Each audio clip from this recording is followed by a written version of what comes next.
आखिरकार पुलिस ने सूरज को तोड़ लिया और वो सरकारी गवाह बन गया। लेकिन यह संदेह अब भी बना हुआ था कि सूरज पर कितना भरोसा किया जा सकता था। कहीं ऐसा तो नहीं था कि वो कोई नई चाल चल रहा था। चल अब बोल, कितने बच्चों को किडनैप किया? यही कुछ 40 के आसपास। क्यों किडनैप किया? काम के लिए साहब, पॉकेट मारने का, चेन खींचने का। क्या है ना साहब, पब्लिक में किसी को समझ में भी आया ना तो बच्चे को देख के कोई जल्दी शक नहीं करता है। इसके साथ क्या किया?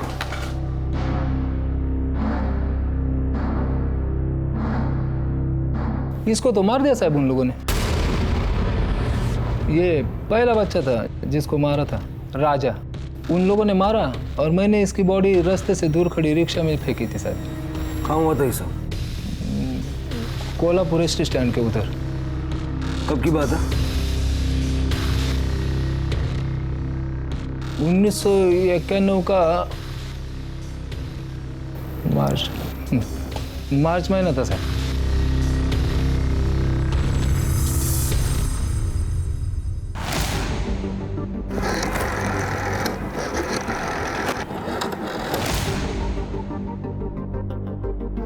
हेलो,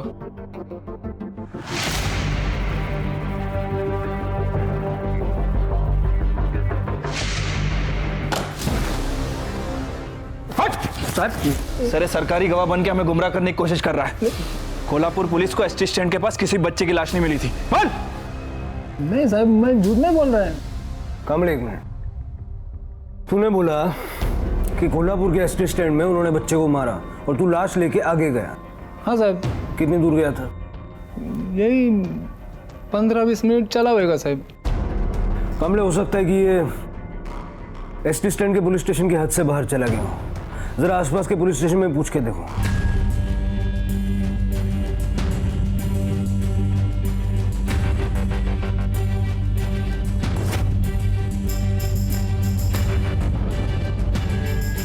हो सर, हाँ होता। और कितने बच्चों को मारा? बोल, चल बोल फटाफट, टाइम नहीं है, बोल। 20-22।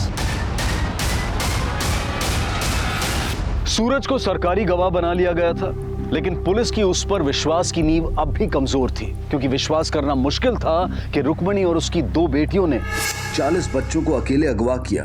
और सवाल यह भी था कि उन 40 बच्चों के साथ क्या हुआ। क्या वो सारे के सारे मौत के घाट उतारे जा चुके थे, या सूरज पुलिस के साथ आंख मिचोली खेल रहा था, या फिर सच अपने सबसे भयानक रूप में सामने आने वाला था। Good morning sir. Morning. Kolhapur police ने पहले बच्चे का मर्डर कंफर्म कर दिया है और उसकी डिटेल्स भी हमें भेज दी हैं। सर, ये उन 60 बच्चों की फोटोग्राफ्स हैं जो 1991 से 96 के बीच मुंबई, ठाणे, कोल्हापुर, नासिक इन जगहों से उठाए गए थे। अभी तक ये कंफर्म नहीं हो पाया कि इनमें से कौन कौन से बच्चे इन्होंने उठाए थे। हालांकि इंक्वायरी से पता चला कि ये जो है बच्चा, इसका नाम है राजा। इसे कोल्हापुर के किसी भिखारी के पास से उठाया गया था। हालांकि इसकी कोई मिसिंग कंप्लेंट अभी तक दर्ज नहीं हुई। ज्यादातर बच्चे इन्होंने मंदिरों और मेलों में से उठाए हैं। सर, ये रुक्मिणी है, इनकी हेड। रुक्मिणी की 2 बेटियां हैं, रंजना और सपना। रंजना रुक्मिणी के पहले पति ट्रक ड्राइवर की बेटी है और रंजना का हस्बैंड है सूरज, जो कि हमारा स्टेट विटनेस है। सूरज की ही गाड़ी में ये लोग एक शहर से दूसरे शहर जाया करते थे और बच्चों की लाशों को ठिकाने लगाने का काम भी सूरज ही करता था। दूसरी बेटी सपना, जो कि किरण भोईर की बेटी है। किरण भोईर पहले आर्मी में था, उसने बाद में रुक्मिणी को तलाक दे दिया और सुषमा से शादी कर ली और इनकी शादी से ये 2 बेटियां हुई, मेधा और देवकी। हमारे लिए केस तब शुरू हुआ जब सपना और रंजना ने मेधा का अपहरण किया और 4 महीने बाद देवकी का अपहरण करने की कोशिश की। मेधा की किडनैपिंग करने का क्या कारण हो सकता है? मेधा को तो बदला लेने के लिए उठाए थे सब। ये रुक्मिणी आई, रंजना और सपना, इनका मेन काम तो पॉकेट मारने का है और वो गोल्ड चेन खींचने का। मेधा को अगर बदला लेने के लिए उठाए तो बाकी बच्चों क्यों उठाए? साहब, वो क्या है, एक औरत जब बच्चे को लेके चलती है ना गोद में, तो किसी भी आदमी को शक नहीं होता कि अपना पॉकेट उसने ही मारा होगा। और इसीलिए सबसे पहले वो राजा को उठाए थे सब।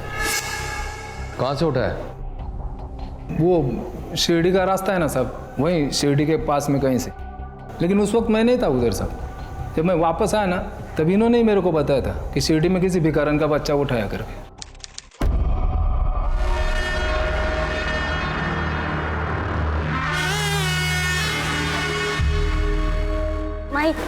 कुछ पैसा देना मैं, मेरा बच्चा बहुत भूखा है, मैं देखना 2 दिन से कुछ नहीं खाया, मैं कुछ देना। अरे इतनी हट्टी कट्टी तू भीख मांग रही है, कुछ काम धंधा क्यों नहीं करती? बच्चों को भूखा मारेगी तू? बच्चा बड़ा होएगा तो क्या बोलेगी तू? मैं तो काम करना चाहती हूँ मैं, लेकिन मेरे को कोई काम ही नहीं देता है, तो मैं क्या करूँ? अरे वो शेठ को झाड़ू पोते के लिए बाई चाहिए थी ना? हो आई। ए तू इसके साथ जा, तुझे काम मिलेगा। चल बच्चे को मत लेके जा, वो शेठ को बच्चे का चिल्लाने का रोने की बहुत चिढ़ है। ऐसा ना हो तुझे काम ना मिले, एक बार काम मिले ना तो कुछ वांदा नहीं है। पर इसको कहाँ छोड़ो? हम है ना हमारे पास। तुम लोगों के पास?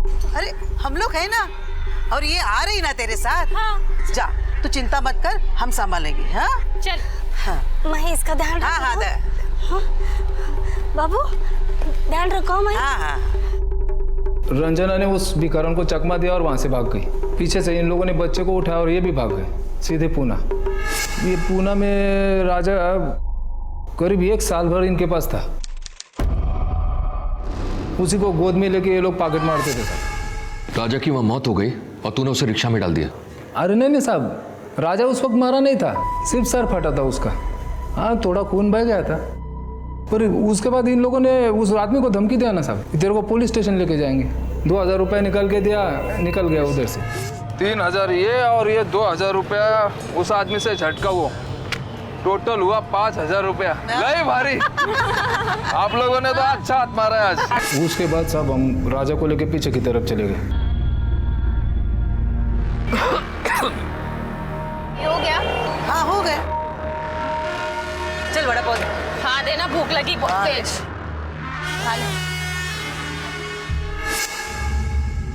तो आपने इसके बयान को क्रॉस चेक किया कि सच बोल रहा है? Yes sir. एक आदमी को रिक्शे में बच्चे की लाश दिखी थी। कोल्हापुर पुलिस ने पंचनामा किया, हमें ये फोटो भेजी।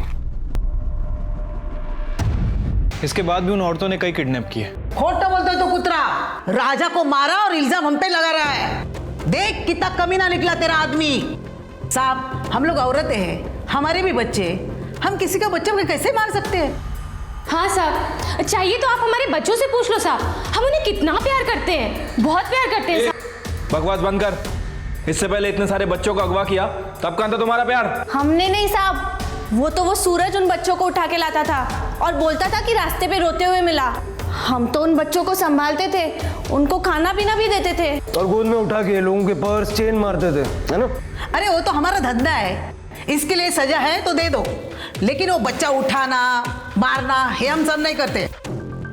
हाँ साहब, हम लोग बिल्कुल सच बोल रहे हैं साहब, हमने ना ही किसी बच्चे को उठाया और ना ही किसी बच्चे को मारा है। उस कमीने ने मारा होगा उसको। हाँ साहब, सूरज नहीं मारा उसको, उसी ने मारा है, उसी ने मारा है साहब। हाँ पुलिस अच्छी तरह से जानती थी कि ये तीनों औरतें झूठ बोल रही हैं, क्योंकि राजा को अगवा करते वक्त सूरज साथ में नहीं था और सूरज इसका सबूत पुलिस को दे चुका था। राजा की दर्दनाक मौत सिर्फ एक शुरुआत थी, आगे अनगिनत असहनीय वहशी दरिंदगी की कहानियां सामने आनी बाकी थी। सूरज के बयान के मुताबिक इन तीनों ने 20 से भी ज्यादा बच्चों को मौत के घाट उतारा था। शिरडी पुलिस ने इन्हें चोरी के इल्जाम में गिरफ्तार किया और सजा भी हुई, लेकिन चूंकि राजा की मां ने पुलिस कंप्लेंट नहीं की थी, इसलिए पुलिस को भनक तक नहीं लगी कि मामला सिर्फ चोरी का नहीं बल्कि एक मासूम के कत्ल का भी था। फरवरी 1991 में ये तीनों सजा काट कर बाहर आई और आते ही इन्होंने बच्चों को अगवा करने की कई कोशिशें की, लेकिन इन्हें कामयाबी दिसंबर 1991 में मिली जब इन्होंने मुंबई के थाने से नितिन को अगवा किया और एक और मासूम की जिंदगी दांव पर लग गई।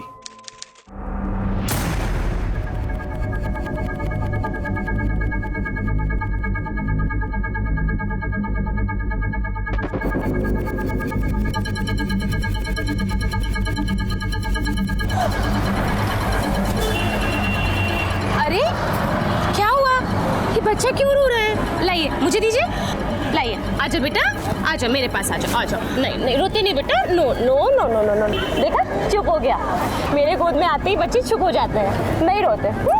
भूखा तो नहीं है ये? इसको भूख ही लगी, कुछ खाया नहीं है इसने। अरे क्यों नहीं खाया? आप इसको दूध पिलाओ ना। मेरे पास दूध के लिए भी पैसे नहीं है। अरे ऐसे कैसे, बच्चे को भूखा मारोगी क्या? 2 मिनट रुको, मैं दूध पिलवाती हूँ उसको। सपना, सपना इधर आ। हाँ सपना, इनको पैसे दो और आप पैसे लीजिए, जाके दूध लेके आइए। वो देखिए वहाँ एक दूध की दुकान है, जाइए बच्चे के लिए दूध लेके आइए। मैं अब भी आई। हाँ ले आइए।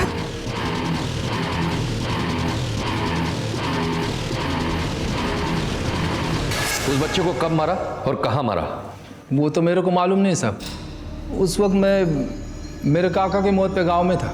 हाँ, पर वो बच्चा 3-4 महीने तक तो इनके साथ रहा होगा। जब मैं वापस आया ना तब मैंने पूछा था, रुक्मिणी आई बोली कि वो बीमार रहता था ना, इसके लिए उसको नासिक के कुंभ मेले में छोड़ के आई है।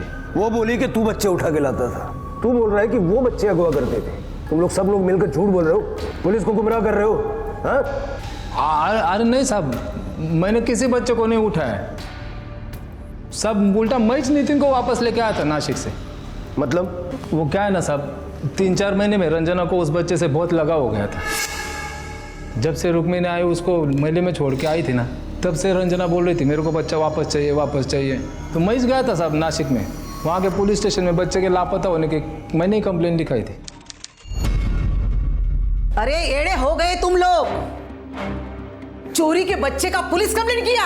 अरे चोरी के बच्चे की माँ बनने को किसने कहा था? तू एक दिन हमारा धंधा बंद कर देगी।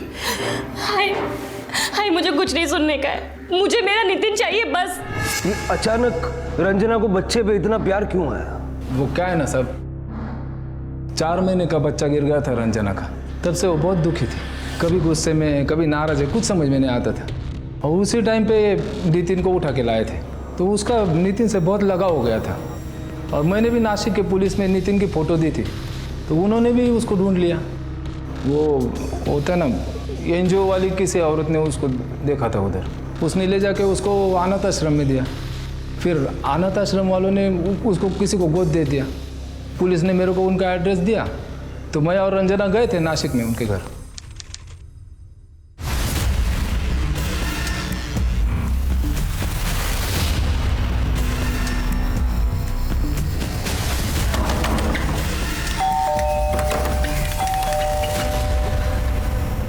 किधर है मेरा नितिन? कौन नितिन? यहाँ कोई नितिन नहीं रहता। नितिन नहीं रहता? लेकिन कसला आवाज है, कोण आले? नितिन, मेरा बच्चा। अरे कहाँ भाग रही हो? नितिन, नितिन, नितिन मेरा बच्चा। कहाँ घुसे चली आ रही हो? ये मेरा बच्चा है, मेरा नितिन नहीं है। एक मिनट, आप क्या शोर मचा रही है? कौन हो आप? और इसे छोड़िए, मैं पुलिस को बुलाऊंगा, आप शोर मत मचाओ। बुलाओ पुलिस को, मैं नहीं बोलूंगी कि तुमने मेरे नितिन को अपने पास जबरदस्ती रखा हुआ है। हमारे पास लीगली अडॉप्ट किए हुए पेपर्स है इसके, और इसका नाम नितिन नहीं है, इसका नाम कल्पेश है। सब रंजना तो नितिन को छोड़ने को ही तैयार नहीं थी। वो बहुत तमाशा करी, इतना तमाशा किया ना कि सच में पुलिस आ गई। पुलिस भी हमको वही बोली कि उन लोगों ने कानूनी तौर पे बच्चे को गोद लिया है, तो बच्चा उन्हीं के पास रहेगा। पर रंजना नहीं मानी साहब, हमको वकील करना पड़ा। उस वकील का नाम क्या है? कमल जायसवाल। मैंने कितनी मेहनत की थी उन्हें नितिन की कस्टडी दिलाने में। रंजना ने कहा उसका बड़ा बेटा केदार और नितिन जुड़वा है। सूरज ने भी यही कहा। रंजना की स्टेटमेंट में मैंने डॉक्टर को कोर्ट में पेश किया, जिसने रंजना की डिलीवरी करवाई थी। पर कोर्ट में आकर डॉक्टर ने यह कहा कि रंजना को जुड़वा बच्चे हुए ही नहीं, उसने सिर्फ केदार को जन्म दिया था। इसलिए कोर्ट ने उनकी अपील खारिज कर दी। बहुत बेवकूफ बनाया सर उन्होंने मुझे। हैरानी की बात है, एक औरत जिसने इतने सारे बच्चों का खून कर दिया, वो एक पराये बच्चे के लिए कोर्ट तक चली गई। इसी को क्रिमिनल साइकोलॉजी कहते हैं। आप सच बोल रहे हैं सर, क्योंकि दूसरे बच्चों को इतनी बेदर्दी से मारने वाली औरतें जब कभी अपने बच्चों के पास होती हैं तो ऐसे दिखाती हैं कि दुनिया में इनसे अच्छी माँ कोई है ही नहीं। मुझे सिर्फ एक ही बात का डर है कि इन लोगों के खिलाफ हम कितने मर्डर प्रूव करेंगे, क्योंकि लास्ट तक कंफर्म झूठ बोलने वाले हैं। सर सच तो यहाँ कोई बोलते ही नहीं है, बुलवाना पड़ता है। और सर ये लोग भी सच बोलेंगे। इतना आसान नहीं है। देखते हैं, 6 साल का पीरियड है जिसमें इन लोगों ने कई बच्चों के मर्डर और किडनैपिंग की है, वो भी एक शहर से नहीं, अलग अलग शहर से। ये केस पुलिस के लिए वाकई एक बहुत बड़ी चुनौती थी, क्योंकि बच्चे महाराष्ट्र के मुंबई, पुणे, नासिक, कोल्हापुर, सतारा, कल्याण और थाने तक से गायब किए गए थे। इस केस को कोर्ट में मजबूती से पेश करने के लिए पुलिस को बच्चों के शव, कत्ल के हथियार और गवाहों की जरूरत थी। और सिर्फ इतना ही नहीं, तमाम संदिग्धों के मौका वारदात पर होने को भी साबित करना था। अगवा और कत्ल किए गए बच्चों की संख्या लगभग 40 थी, जिसमें से पुलिस अब तक सिर्फ 2 का पता लगा पाई। और ये अंदाजा लगाना भी बहुत मुश्किल था कि और कितने मासूम बच्चे इनका शिकार बने, इनकी चपेट में आए। और 4 थे सर। 1993 के मार्च से मई तक रुक्मिणी ने और 4 बच्चों को उठाया था।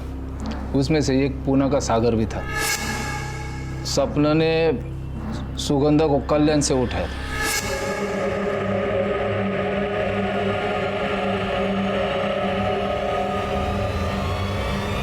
रुक्मिणी और रंजना ने गणेश और मीरा को मुंबई से उठाया था। सुनिए ना, थोड़ा पैसा दीजिए।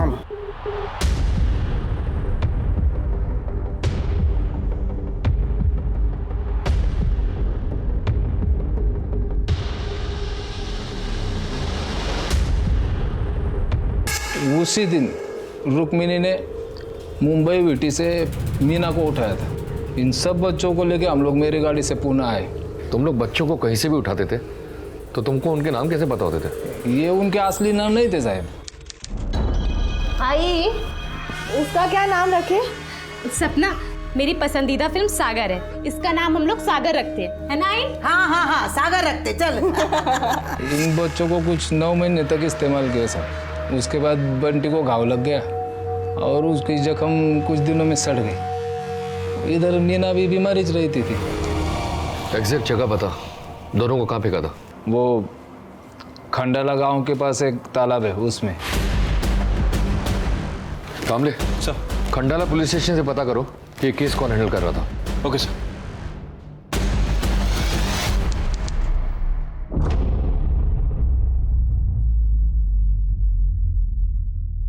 सर, ये खंडाला गांव पुलिस स्टेशन से पीएसआई जोशी हैं। सर, वो केस इन्हीं के पास था। सर, गौतम शिटोले नाम का एक आदमी तालाब में मच्छी पकड़ने गया था।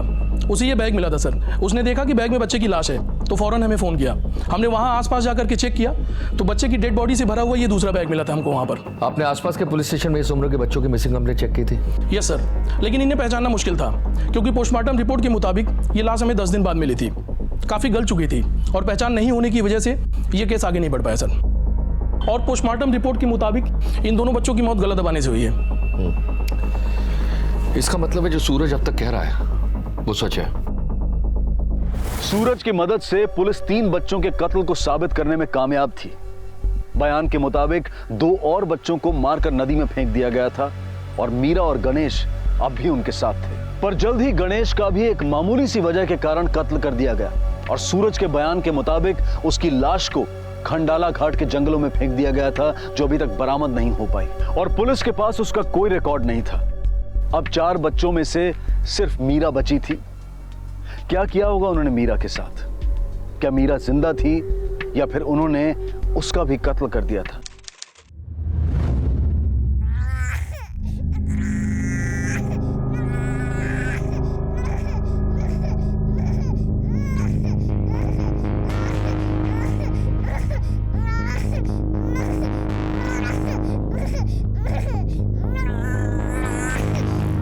अजीब लोग हैं, बच्चे को ताले में बंद करके गए हैं।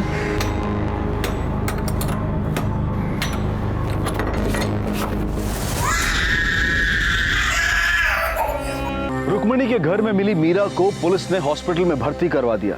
डॉक्टर्स का कहना था कि उसे बुरी तरह से पीटा गया है। पुलिस ने रुक्मिणी के घर से तलाशी में चोरी का काफी सामान बरामद किया। सूरज उनके साथ उस वक्त नहीं रह रहा था, इसलिए सिर्फ इन तीनों को गिरफ्तार किया गया और वो भी सिर्फ चोरी के जुर्म में, क्योंकि रंजना ने कहा कि मीरा उसकी बेटी है और जब वो बाहर खेलने जा रही थी तो किसी आदमी ने उसे बहुत मारा, जिसके निशान अब भी उसके शरीर पर हैं और इसीलिए बच्चों को प्रताड़ित करने के जुर्म से वो बच गई और 3 महीने में सजा काटकर बाहर आ गई। बाहर आते ही इन तीनों ने जिस जुर्म को सबसे पहले अंजाम दिया था वो था मीरा का कत्ल। एक और मासूम की बलि दी थी इन्होंने अपने सनकीपन को शांत करने के लिए। ये मीना गला फाड़ के नहीं रोती ना तो हमको जेल नहीं जाना पड़ता। इसी के वजह से 3 महीना काम धंधा बंद है। उसकी सजा जरूर मिलेगी। सर, सूरज ने मीना की बॉडी को जहां डंप किया था, पूना सतारा हाईवे के पास, सर हम उसे वहां लेकर गए थे। सर, वो हाईवे सभी जगह से एक जैसा ही दिखता है। सूरज को प्रॉपर पता नहीं है कि उसने बॉडी को कहां फेंका था। सतारा पुलिस स्टेशन से आपने पता किया? उन्हें कोई इन्फॉर्मेशन मीना की बॉडी मिलने का? हाँ सर, सतारा पुलिस के मुताबिक उस साल उन्हें हाईवे के पास कोई भी बॉडी नहीं मिली। मतलब हो सकता है कि मीना की बॉडी को जंगली जानवर खा गए हों या फिर घसीट के जंगल के अंदर ले गए। मतलब मीना भी?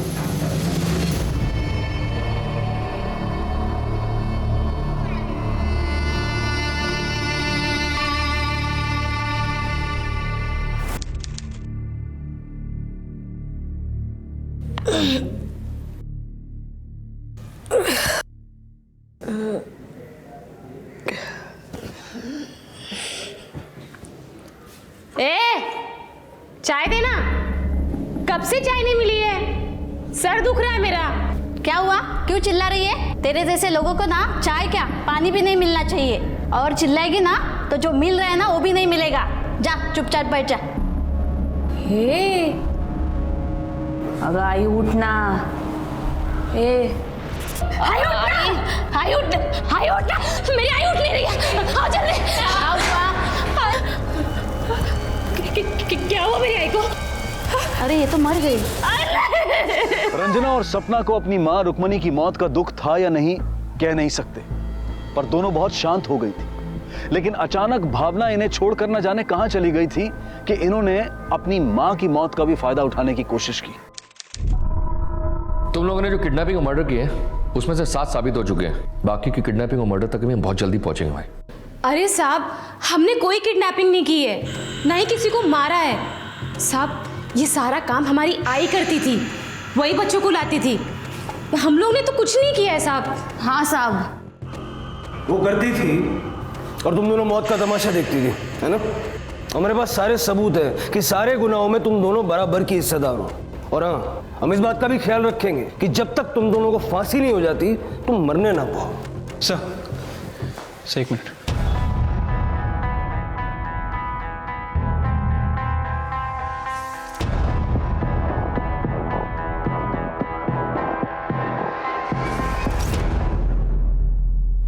सर, ये रुक्मिणी के सेकंड हस्बैंड है, ये उनकी बीवी है, और मेधा इन्हीं की बेटी थी। साहब मेरी बच्ची को ढूंढो साहब।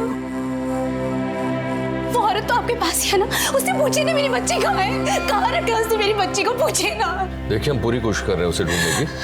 जैसे कुछ पता लगेगा हम आप लोगों को खबर करेंगे। आप अपने आप को संभालिए।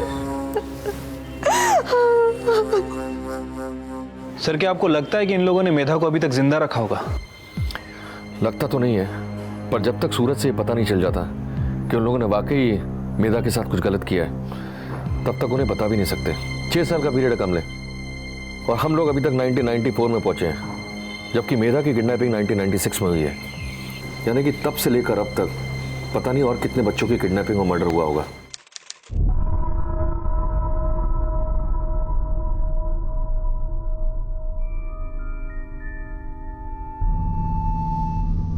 ये उंगलियों पे क्या गिन रहे हो? अरे साहब, वो बड़े साहब ने बोला था ना, मेधा के पहले कितने बच्चे। घिनौने आदमी इतने सारे बच्चों को मार दिया और उंगली पे गिन रहा है। मेधा नहीं, मीना के बाद से बता। मीना के बाद सुरभि थी साहब।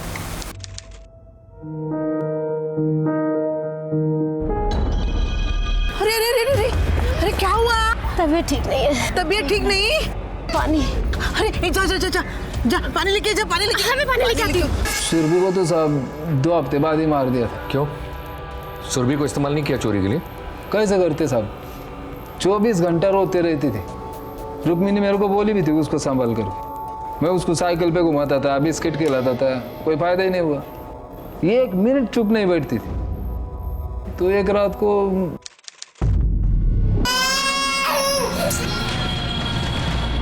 बता, सुरभि की बॉडी कहाँ फेंकी?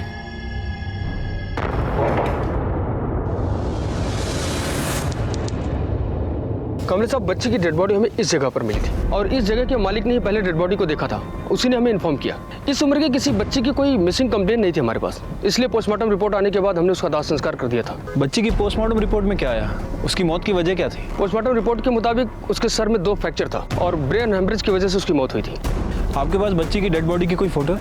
हाँ है, लेकिन बच्ची का फेस कई दिनों से धूप में पड़े रहने की वजह से चेहरे के खाल पूरी तरह से फट गई थी, जिसकी वजह से पहचानना मुश्किल है। सुरभि के कत्ल के बाद रुक्मिणी ने घर बदलकर और बेहतर घर ले लिया था। घर बदला था लेकिन वहशी मानसिकता नहीं। नए घर में नए तरीके से कत्ल का सिलसिला शुरू हो गया था और कत्ल करने का तरीका और भी दर्दनाक। मासूम बच्चों का कत्ल करना मानो उनका शौक बनता जा रहा था। यह केस इस कदर घिनौना था कि पुलिस भी आहत दिखाई दे रही थी, लेकिन भावनाओं में न बहकर अपने फर्ज को निभाने की लड़ाई लड़ रही थी, क्योंकि मासूम बच्चों के कत्ल की कहानी खत्म होने का नाम ही नहीं ले रही थी। सूरज ने एक और किडनैपिंग और मर्डर के बारे में बताया, और ये कत्ल पिछले किए गए मर्डर से भी बेरहमी से किया गया। बच्चे का नाम अमर था। अमर? अमर तब 5 साल का था। 5 साल के बच्चे को अपने माँ बाप का नाम और पता तो याद होना चाहिए। याद था तभी तो उसका मर्डर हुआ।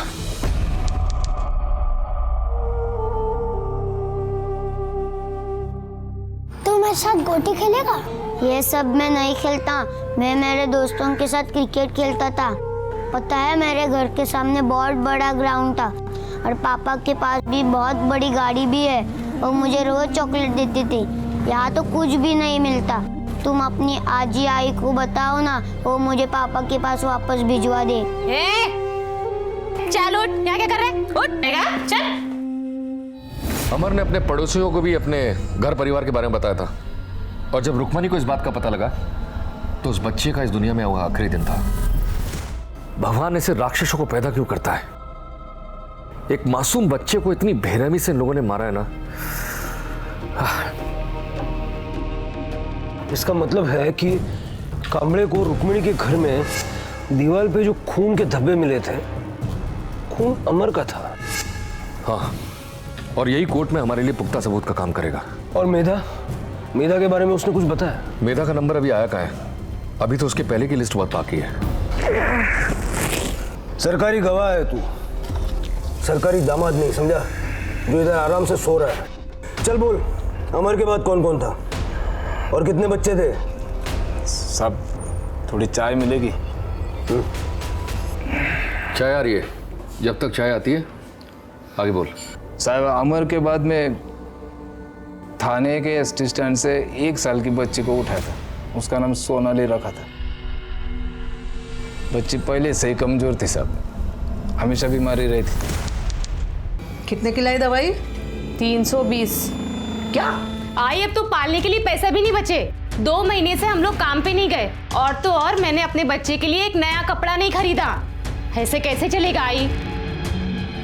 एक काम करते, सूरत चलते, उधर बहुत पैसे वाले लोग हैं, उधर हाथ सफाई कर लेंगे।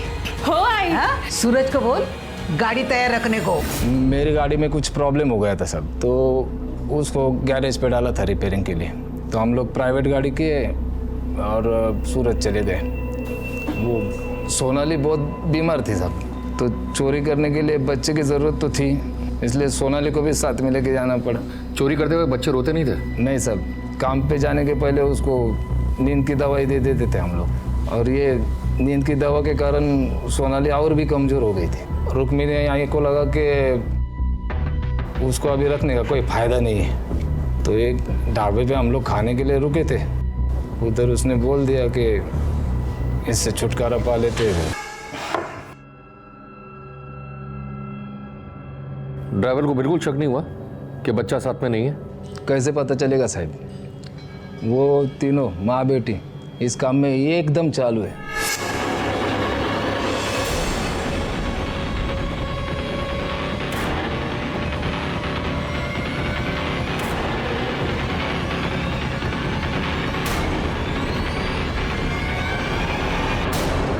उसके बाद हम लोग पुणे आ गए सब। फिर कुछ दिन के बाद मेरा एक्सीडेंट हो गया, तो मैं मेरे दोनों बच्चों को लेकर गांव में चला गया सर। गांव चले गए मतलब? बच्चे स्कूल में नहीं जाते थे? नहीं सर, उन लोगों ने बच्चों को भी यही काम सिखाया। रुक्मिणी को कभी लगा नहीं कि जो कर रही है वो गलत है? उससे बच्चों को पढ़ाना चाहिए, कुछ बनाना चाहिए, बजाय इसके कि चोर बनाया। तुमने कभी उसको समझाने की कोशिश नहीं की? उधर सिर्फ रुक्मिणी आई के चलती थी और वो बोले कि वही करना पड़ता था। ये छोड़, ये बता सोनाली के बाद।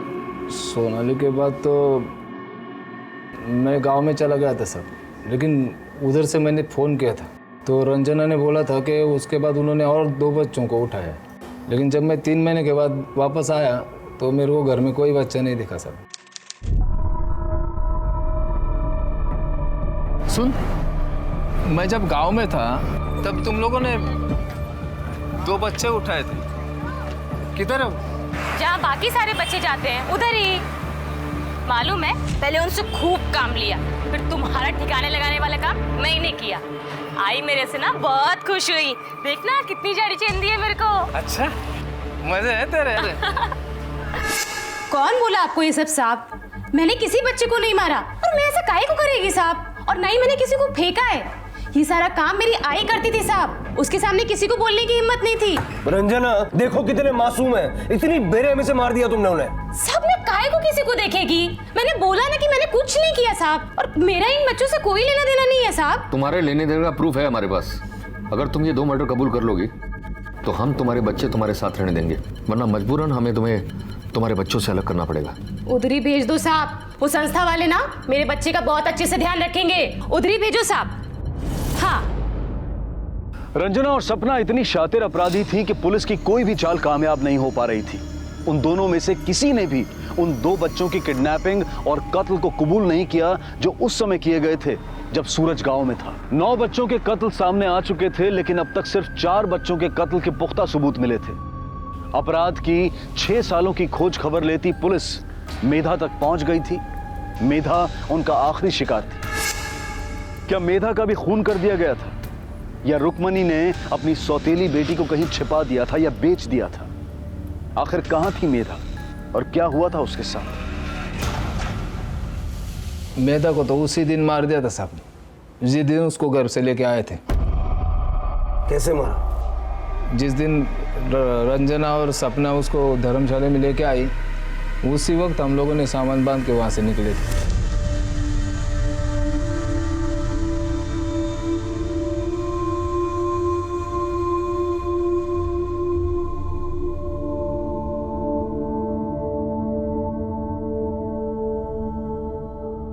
जिंदगी में इतने केस देखे, लेकिन इंसान का ये रूप नहीं देखा। बच्चों को इतनी बेदर्दी से मारा है सालों ने। अब क्या करें? सबके सबूत तो नहीं मिल पाएंगे। जितने सबूत इकट्ठे कर सकते उतना करेंगे, और जल्द से जल्द कोर्ट में चार्जशीट फाइल करेंगे। हमारी जिम्मेदारी बनती है कि इन औरतों को फांसी की सजा दिलवाना, और मुझे नहीं लगता कि कोर्ट इन पर जरा सी भी दया दिखाने वाला है। इनकी चार्जशीट पड़ी तब मैं खुद डर गया। पहले मेरे घर पे फोन करके मैंने मेरे बेटे की सलामती पूछ ली। इन दोनों बहनों ने जिस क्रूरता से ये कत्ल किए हैं कि ये दया के पात्र है ही नहीं। जून 1990 से लेकर 1996 तक इन 6 सालों में इन्होंने अपने अपराधों को एक के बाद एक अंजाम दिया। लेकिन अफसोस की बात यह थी कि इन 6 सालों में पुलिस सिर्फ 5 बच्चों को ही न्याय दिलवाने की अपील कर पाई। बाकी सबूतों के अभाव में साबित नहीं हो पाए। चोरी चकारी करने वाली इन औरतों ने कातिल बनकर विभत्स से विभत्स कत्ल करने के उदाहरण को भी पीछे छोड़ दिया। मासूम बच्चों को गला दबाकर दीवार पर, खंबे पर पटक कर, और वो भी तब तक जब तक उनके सर के टुकड़े ना हो जाएं, और पत्थर से उनका सर कुचलकर उन बच्चों की जान ले ली। इनकी दरिंदगी, इनकी क्रूरता के लिए अदालत ने बिना रहम खाए इन्हें फांसी की सजा सुनाई। उच्च न्यायालय ने इन दोनों बहनों को एक ही जेल में भेजा, और वहां जेल में भी इन दोनों ने अपनी सत्ता कायम करने की कोशिश की। इस घटना के बाद 2 बहनों को अलग कर दिया गया, लेकिन ये मुसीबत जैसी की तैसी बनी रही, और मानव अधिकार संगठन इनकी पैरवी के लिए आगे आए। लेकिन जब उन्होंने इनकी चार्जशीट पढ़ी, इनके अपराधों को पढ़ा, तो उन्होंने भी अपने हाथ पीछे खींच लिए। फांसी की सजा मिलने के बाद रंजना और सपना ने सुप्रीम कोर्ट में दरख्वास्त की, लेकिन सुप्रीम कोर्ट ने भी इनकी दरख्वास्त को ना मानते हुए इनकी सजा को बिल्कुल वैसे ही रखा, और अगस्त 2006 में उनकी इस फांसी की सजा को लागू कर दिया गया, जिसके बाद इन दोनों ने राष्ट्रपति से दरख्वास्त की।